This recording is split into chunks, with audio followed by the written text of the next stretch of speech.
El gobierno de último año aquí estipula una visión riba de desarrollo turístico y también para hopi riba con subir calidad, no solamente de visitante, pero también de producto turístico.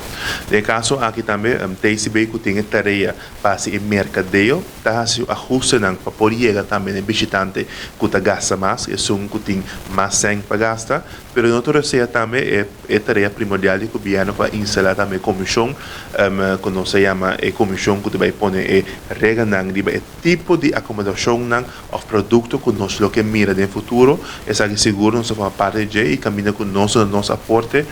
basado en nuestro conocimiento y experiencia arriba lo que el mercado falta para poder llegar al producto turístico que nos turque. Aquí nang por ejemplo arriba diferentes aspectos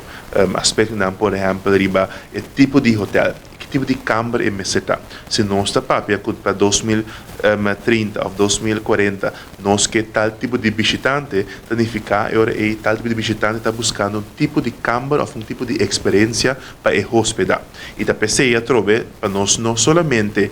laga crescimento de câmara de hotel ou apartamento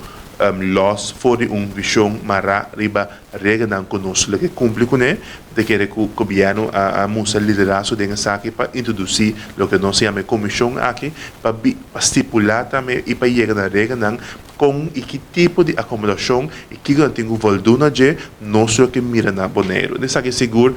nós a começar fora ano passado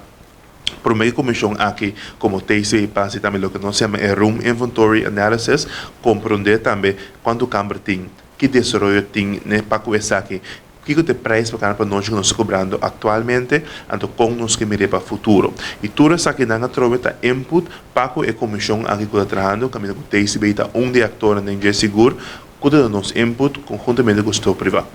De caso aqui tem vista de naqui grado a Bonaire su câmara de hotel tá hora aqui.